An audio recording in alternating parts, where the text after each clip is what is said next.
This is the Mistress Carrie Situation Report for November 18th, 2025. Shinedown have released their new single today. It's called Searchlight, the latest single from their upcoming 8th studio album that's projected to be released in early 2026. The official video for Searchlight premieres on the band's YouTube channel at noon today. Dayseeker recently released their new album, Creature in the Black Night, and now they're headlining the Pale Moonlight Tour. The tour was just announced with a New England stop at the Dome at Oakdale in Wallingford, Connecticut on May 2nd. Tickets for the entire tour go on sale this Friday, November 21st at 10 a.m. Danny Schuler from Biohazard is auctioning off his drums to raise funds for Lou Kohler's cancer battle. The Orange Tama Superstar Tour Played drum kit is being auctioned off to raise funds for Sick of It All vocalist Lou Kohler's cancer battle. Kohler first went public with word of his diagnosis back in June of 2024, revealing his doctor had found an esophageal tumor. After receiving various treatments earlier this year and being initially declared cancer-free, he announced in September that his cancer has returned. Longtime Kiss manager Doc McGee offered fans in Las Vegas over the weekend a sneak peek at 3 projects that the band is planning to release in the near future. During the Future of Kiss panel at Kiss Cruise Landlocked in Vegas, fans were reminded that the Kiss Avatar show is still a work in progress. Saying, quote, "We're in the middle of development for the real avatars, which will take 2 years. The second project is a Kiss movie, which is still searching for their lead actors. Saying Kiss is the most exciting band in rock and roll history, we owe the Kiss Army the most exciting movie in history. More than any other band in the history of rock and roll, there is rock and roll before Kiss, and there is rock and roll after Kiss." And after 2 years of work, Kiss's new documentary is nearly ready. The project, 5 years in the making, had its trailer debuted during the panel.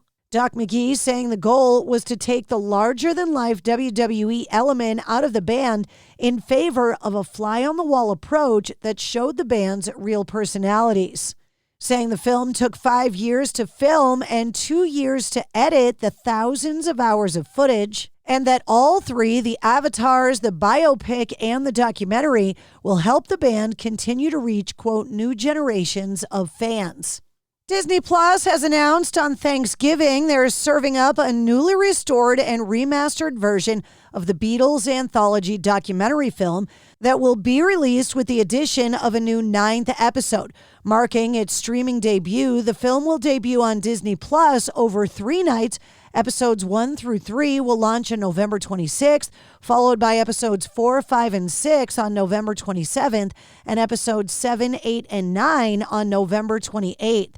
The newly added 9th episode includes previously unseen behind-the-scenes footage of Ringo Starr, George Harrison, and Paul McCartney filming in 1994 and 1995 as they worked on the original anthology release. To coincide with the documentary, the anthology collection is being reissued with a new 4th album on November 21st. It's available for pre-order now. And speaking of Paul McCartney, he's released a song called Is This What We Want, consisting entirely of background noise taped at recording studios, but no actual voices, songs, or instruments. The project is designed to draw attention to the way AI companies could exploit recorded music along with other art forms as the basis for projects, thanks to a proposed change in UK copyright law.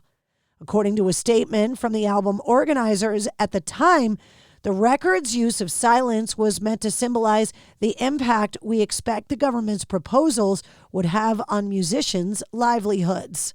Lynyrd Skynyrd and Foreigner have announced a co-headlining U.S. tour for the summer of 2026.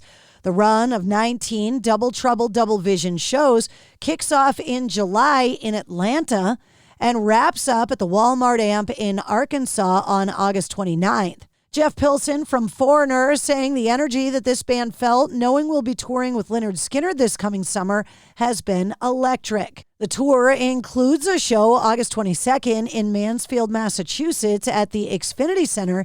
Tickets go on sale this Friday, November 21st at 10 a.m. And congratulations to Five Finger Death Punch and Baby Metal, who have a historic #1 rock song together this week.